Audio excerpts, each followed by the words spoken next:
I will be sharing some insights from the Center for Research on Environmental Decisions at Columbia University, which is an interdisciplinary center founded by psychologists, anthropologists, and historians, but we have included behavioral economists. Rick Larrick is actually one of our researchers, members. We work with environmental science and policy people in very close collaboration with climate scientists at Columbia and beyond, with engineers, with agronomists, etc., to apply our work in various field projects. So the center grew out of the acknowledgement that information deficit does not explain everything. Availability of information does not necessarily lead to the use of information, and more information doesn't necessarily lead to better decisions. So two strains of scientific investigation came together. One, like climate scientists who in the 90s discovered the phenomenon of El Niño, La Niña, and were able to start to predict it. And we're wondering why our farmers and food security people and water managers are not using our forecasts. And 3 decades of decision-making science from social psychology, cognitive psychology, and economics coming together and identifying a lot of barriers to decision-making under uncertainty. Why are people not using the information that is so abundantly available on every website? It's so easily available. Well, decision makers are selective in their information search and selective in information uptake. They do evaluate options using both cognitive and affective processes. We are not entirely rational, and someone could also say actually being affective, there's actually some rationality in that as well. We are influenced by the context in which we make a decision. It's very different if I make a decision for within my household, or as a water manager for an entire region, for an entire country, or as a government official who's thinking about being re-elected. So the context in which we're making a decision, whether it's health, agriculture, or policy, is very different. And then we're very strongly influenced, as we have seen throughout the last 2 days in this conference, by our beliefs, by the goals that we have for either ourselves or for future generations, or for other goals, groups that we're part of, and prior experience. And in some of the talks we heard from early childhood experience up to experiences that continue to grow every day as we're alive. What does CRED do with its insights? I mean, some of this we're still learning about decision sciences, but how can we apply it to the communication so that the communication resonates? That it's not just a top-down, we're teaching you something, now go and do something with it. We're trying to communicate to reach our audience. And everybody knows that when you're giving a talk, you should know your audience. It's the most commonly known, but it's also the most violated practical rule of communication. So why is it so important to know our audience? Well, people have subjective perceptions of risk. And perceptions very often matter, and they matter more than facts. We interpret information differently depending on our experience, prior experience, or depending on how the information is presented to us. So this subjective perception of risks influences what we pay attention to in complicated situations, and to define how we approach the problem and how we try to solve the problem, whether we're going to take protective action or whether we're going to ignore the information. And these subjective perceptions of risk are part of larger mental models, which Rick Diamond has mentioned, others have mentioned throughout the day. And I'll give a quick definition of mental model. It represents a person's thought process of how we understand our surrounding world. How does we try to make sense of the world? They're based on often incomplete facts, on intuition, past experiences. They do include very relevant and correct knowledge and beliefs that help people interpret new information in order to reach conclusions, and especially when we're in a situation when we're hearing about a risk, we have to make a decision under uncertainty. But people prefer to relate new information to phenomena and associations that they are familiar with and into which they can embed this new information, and then decide whether they find a phenomenon threatening or manageable, and whether to take protective action and in which way. Another thing of these mental models, they do serve as a filter, and we're just victims of that ourselves. We look for confirmation of what we already know and what we already believe. So that's something like, if we know that about our audience, we can present our information in a way that they might be malleable and change their mental model. Very commonly, we've been very successful at explaining the ozone layer and the hole in the ozone layer, and that's what people understand about the atmosphere. And this is actually an anecdote from our collaborator, Tony Lazarowitz, which he found in some of his focus groups that he identified. So this cartoon speaks for itself. An additional thing about knowing our audience, and I think I don't need to go into examples, cultural values, including religion, multiple religions. It also includes how we see the world, hierarchical or democratic, individualist or collectivist, and political orientation plays a huge role here. So if we know our audience, it doesn't necessarily mean that we get their attention. How do we grab their attention? One thing is like a lot of the climate change surveys show, even if people believe in climate change and know that it's anthropogenic, it's going to take place in a place far away from me, and for most people also in a place that is temporally, like sometime in a distance. Other people, sometime down far in the future. So how can we bring the message close to home to someone who is not living in a place where permafrost is already melting and where sea level is rising? There are memorable or teachable moments, and I don't want to tie the 2003 heat wave and the power outage in the Northeast particularly to climate change. We can't tie one event to climate change, but it is a moment when we try to tell people in New York, and if I gave a talk in LA, I'd probably use a picture of Los Angeles, what it would be like. What does it mean if we have 25 days over the 3 summer months that are over 95 degrees? What does that feel like? Most people say, oh, that's summer. It's like, no, this is what it felt like in the danger of power outages and subway shutting down and you having to walk home from northern Manhattan to Bushwick in Far East Brooklyn, or you're sleeping in the park. Those are the things that we can tell people as this is what it feels like. Even if they can't experience it right now, they may have memory of that experience. I mentioned this temporal distance is very important. People make decisions at very different time scales. So knowing what is your next purchase? Am I in the market for a car? Like if Rick talks to a bunch of students at Columbia University, they don't have a car. So bring it to something like, okay, maybe in the future, in the next 10 years, how do I bring this? How do I bring it to a time scale that makes sense to people within which they make a decision? And what does it mean? 2,100. How many generations are those? And those translated into something that they can grasp. We've heard a lot about framing, and so we can frame information. Different strokes work for different folks. If I'm in public health, I want to hear about the health impacts of climate change. If I'm a water manager, I'm more interested in that. If you're a parent, obviously you care about your children, but you also don't want to scare parents too much. They're already worried about their children.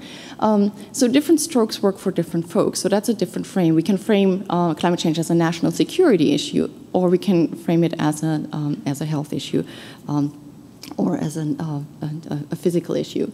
Another way, the way we're using framing is in the sense of like we can frame the same information about uncertainty, probabilities, as a loss or as a gain. And it is very well known that we actually, we're loss averse and we do not want to lose anything. So if I take $100 from Linda, she is going to be much more upset than if I give her the $100 for the minute that I actually just bought from her. So it's $100. I should be equally unhappy when I lose it versus happy when I gain it, but the unhappiness experience is much greater from losing than the happiness that I experience from gaining the dollar. So that's something to keep in mind. So I'm not saying we should frame climate change as a like it's everywhere we're doomed and it's a bad thing. Like, but when we're presenting the information about what you can do, if you don't act now, we're losing a lot a lot of opportunities. We're losing a lot of money if you don't buy the better appliance, the more energy efficient appliance now. And this actually carries in, or is actually stronger in the future. People are afraid of future losses as well. So that's one way of framing the idea. And I mean, the most important message from these 2 points so far is like we need to tailor the information. I think Becky has shown is like with the clusters that she identified.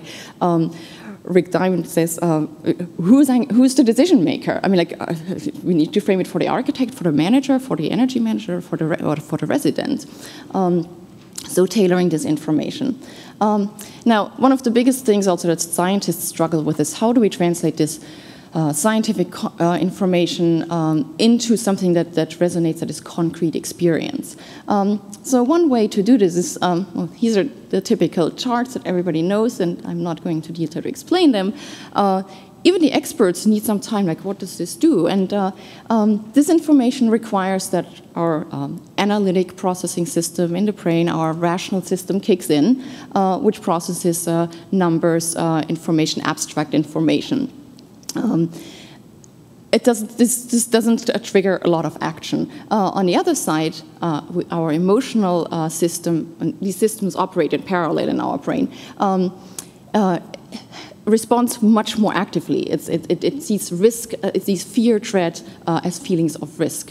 And what this table shows, and this illustration shows in much greater, in a much better way, what makes you jump, what keeps you up at night, what causes you nightmares. And it's usually not the statistical information of like projection of temperature increases. So identify with whoever you want in there.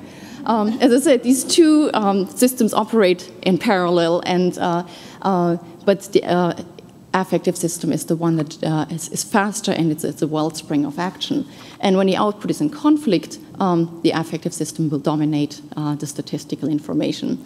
And that's personal experience or anecdotal experience of others trumps statistical information, because these experiences have associations in our affect and in the affective system, and make them more memorable when they are recalled. So past experience of flooding, usually people overestimate the risk of flooding after they have experienced flooding, even though statistically now they're actually at lower risk. But most people buy flood insurance after they have experienced flood. This is an example of debris flow after wildfires, and wildfires are, with climate change, we'll certainly see more of those. This is debris flow where people either have to evacuate or not, and evacuation rates are actually very low in areas that are in danger of it. But recent experience will lead to a different behavior. Now, if you don't have recent experience, second-hand experience can actually be very, very effective too. And this is a picture of a village chief, an Arctic village up in Alaska, and the artist, photographer Sabine Marx has documented the story of this village very, very well, and he can explain. This village chief will explain how it has how climate change is eroding their livelihood. But not only livelihood and economics, but also their culture of caribou hunting and community gathering. This is an example where permafrost has now exposed a casket, which will be washed to sea, or probably already did. This photo was taken in 2006. Another way to actually create experiences through arts. This is artist Mary Miss, who did this project in Boulder, Colorado, and showing the 100-year flood line in Boulder. And this was up for 3 months, where people on their way through the city every day could see, okay, this is what it's going to be like, without actually having to experience it. So a great way to use artists to help interpret some of these, some of the scientific phenomena. Which is, so the question is like, well, if this emotional appeal is so great, why aren't we doing more of it? Why aren't there more movies like The Day After Tomorrow? And we need to get people engaged. Well, there are also downsides. On the one side, there's this thing called the finite pool of worry. We have competing issues, and our own personal life, but also policymakers. We're like, why aren't they doing anything? Well, they're dealing with healthcare, they're dealing with national security, they're dealing with Afghanistan, and climate change needs to try to push up to the list of priorities. So that's one downside. So we need to be aware that people have multiple issues on their mind, but if we can connect them, So that it's not just one issue. These issues, when I think about health, I do think about climate. When I think about national security, I also think about climate. So connecting the issues, they are all interconnected, and making those linkages for people can be very useful. Another downside is numbing. People get numbed, like if we overuse this emotional appeal, like the ice bear or the polar bear. But there again, I think artists can actually help with new interpretations of the phenomenon and keep it fresh. So what are we to do? I would suggest we use a combination of the typical science, IPCC style, peer review paper appeal with the lifetime stories. Using an elderly who has lived in Alaska, we can show, yes, over my lifetime from 1900 to 2000, well, this woman was born in 1922, and can point out this is how much permafrost has melted and how much temperatures have gone up in the soil. This is an impact that I can share. She lost her house. What does it mean for transportation? These are actually roads that go to Shishmarev, where a huge military installation. They're going to be blocked. You're not going to get there anymore. Impacts on national security. That's how we're connected. Then you can looking like this is the permafrost area across the Arctic Circle, and what the projections for that are. So there will be marks left in more than one spot in the brain. Here's another example of sea level rise. What does it mean for the Gulf Coast? This was Keesler base after Katrina with no sea level rise or with current sea level rise. What will that do with like 1 meter or with a 2 meter sea level rise? They're rebuilding the station, they're opening it, waiting for the next hurricane. At a huge cost, and why is sea level rising? We can then talk about Greenland ice sheets melting and what are the projections for that. Now someone might actually be interested in looking at Greenland and the ice sheet, whereas if I live in the Gulf Coast, I may not have any connection to it otherwise. Here's another example of art, how it can actually show. This is Miriam is again like doing a project in New York where she has these convex mirrors where you see your reflection with the larger landscape and city behind you. There is an item where you can see this is water. You learn something about water. There's a cell number that you can call, and there will be a website. So this is a plan to go all over Broadway. Artists, I think maybe artists need to be part of the next Climate Mind Behavior Symposium.